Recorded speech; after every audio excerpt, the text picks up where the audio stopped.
Trust in the Lord with all your heart and lean not on your own understanding, and in every way acknowledge Him, and He will keep your path straight. And what happened in our career was every time we walked on for major finals, I would read that with Anne-Marie, and then we dance and give everything over to God. And after the biggest one that we won, it was written in the dance review that this couple danced as though there was a light above their head. And I can say to you, there was a light above our head, because God, the Holy Spirit, always danced with us everywhere we went. So ultimately, we retired, and we've had a great life in running a very, very big dance studio, which ultimately culminated in me being asked to judge on Dancing with the Stars. We'd like to invite Christopher and Jordan to perform a short introductory dance, and that will be the Swing Waltz. And Dancing with the Stars was a hit show straight away, and it changed my life and brought a lot of challenges. Challenges because all of a sudden I was being picked up in limousines and taken everywhere. I was off here to one channel, and I was doing live crosses to the UK, live crosses to Sydney, and it was, when you walk into the studio, it's how would you like your hair, Mr. Wilson? Can I get you a tea or coffee? Everything was laid on. And what happened was that you start to think that is life. So I started to become, this sense of believing that it's all about me and all about me. And God has a beautiful way of correcting our life when He wants us for His need. And He still does that with me now. But the big correction for me was a time when having one of the biggest studios in Australia, being very involved in helping run I ran a Victorian Championship, and I was also involved in the World Championships that were being run in Melbourne. And then I had a stalker who burnt my business down completely.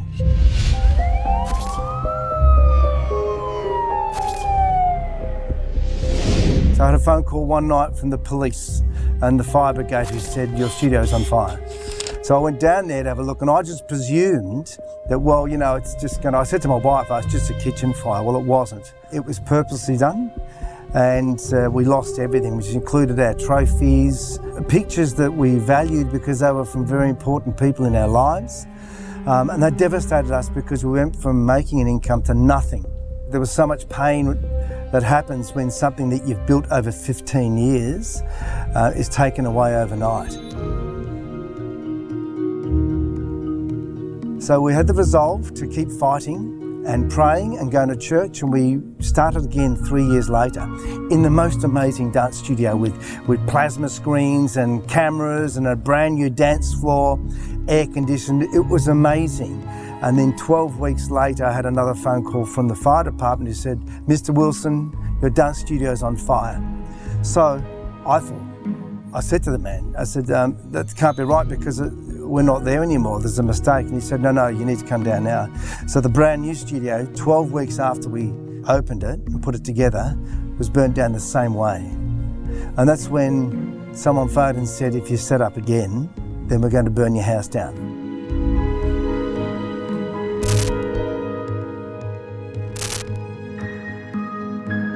I've never blamed God,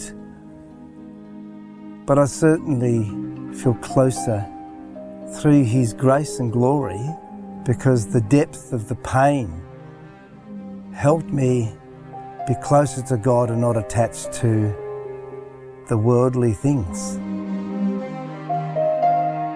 I had to start a new career, which I was enjoying in media sales at radio station 3RW. I was still trying to run a dance studio. I was very involved in the World Championship that was being held. I was hosting that live to air for Channel 7.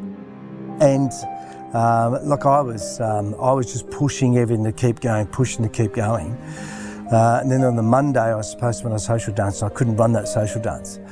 I phoned my wife and said, I can't do that. And I just went and bought half a dozen drinks, and I drank half a dozen cans of drink because I was gone. There was nothing left. And then I went and got some more, and I drank again. There was nothing left.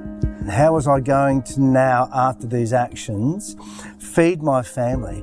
How were our employees who worked full-time in our business going to feed their family? I can remember going to a service station near our home, and I had 5 cent pieces, 10 cent pieces, 20 cent pieces, and I had $20 worth to pay for petrol. And I went courteously into the counter to speak to the man and say, look, this is all I've got. And he refused to take the money.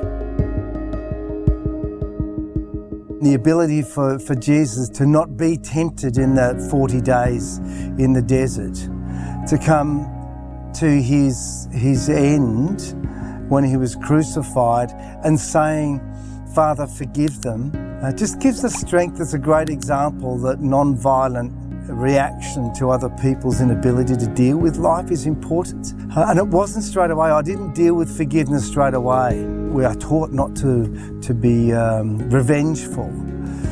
So it was then coming to terms with that and praying and allowing God to heal my soul.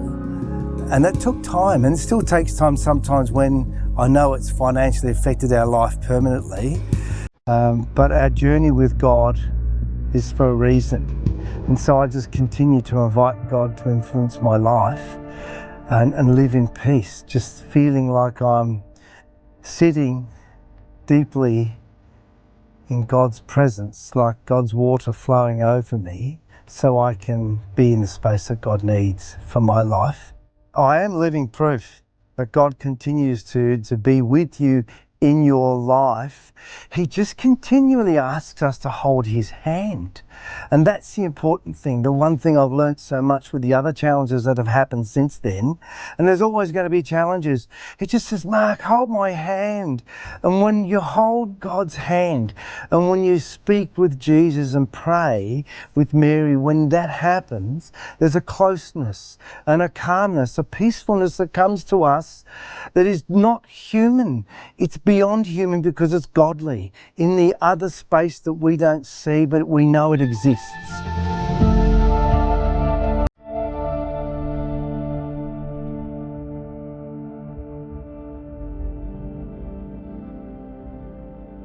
When I meet people, I'm open straight away.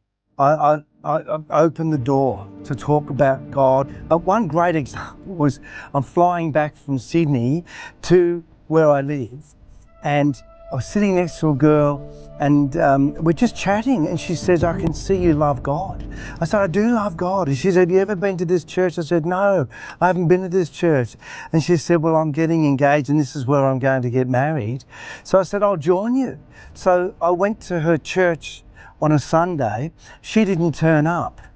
But because I went to that church, I met another priest, and I've got this great friendship now that's actually blossomed into other meetings with other people to strengthen my faith. I never met her again. Just take the courage to step out and say, I'm Catholic. I love God. I love Jesus. Because I don't hide it. It's a bit reverse for me. I did have a lady say to me once when I was asking if because she was crying. I said, can I help you? And she says, is this a Christian thing? It was very funny. I said, no, I'm actually just being nice to you. She was so angry that I would share, but it hasn't stopped me. Don't let it stop you. And being a celebrity, there are so many trappings. The limousines, the culture, and it becomes a way of life, the expectation that's what it is. And this experience has really helped me understand that it's not about achieving, it's not about having, it's about being in God's presence. The journey judging Australia's Dancing with the Stars has always been such a great way of me being honest and have integrity when I'm adjudicating, because the first thing I said to them, and I can say to you categorically, they never pushed me in any direction, because the first thing I said is, please don't try and guide my scores, and they have never done that. The most exciting thing for the 4 judges that sit on the panel is the integrity that comes to us as a panel. And then because of that, we can be honest. And because of that, we then meet the contestants in an honest way, trying to care for their careers, but having to be honest with them if it was awful. And sometimes that happens. And I can say to you, sometimes I've got it wrong and very wrong. living with that is important too. The forgiveness of myself, getting it wrong. And for me, it's the television itself gives me a chance to share God's grace in my behaviour and also hold the hand of people when they are under pressure behind the scenes, when things are not working.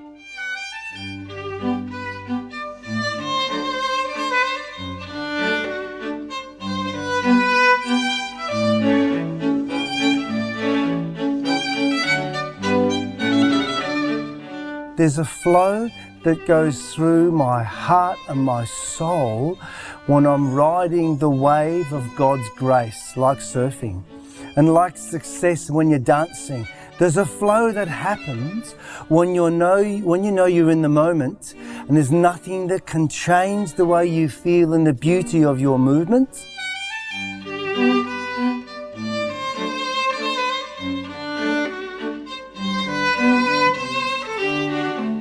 And that exists within my soul when I let go and I just allow God to flow in my life. I don't understand it. So if someone said to me, can you empirically describe it?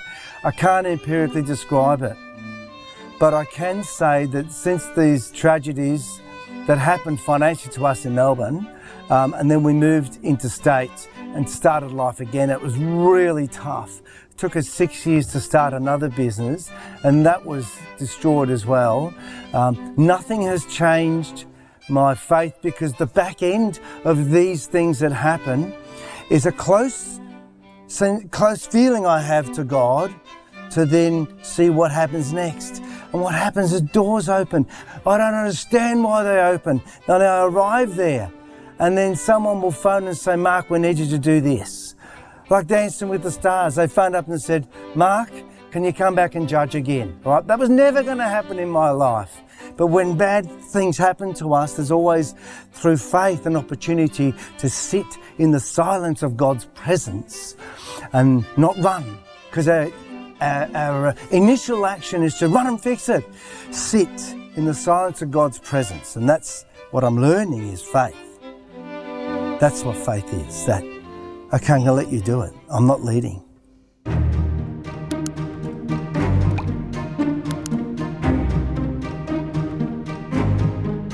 Some things get taken from us, and they may never go back to the way they were. But God is in the space to love, and it's for His glory that we are here.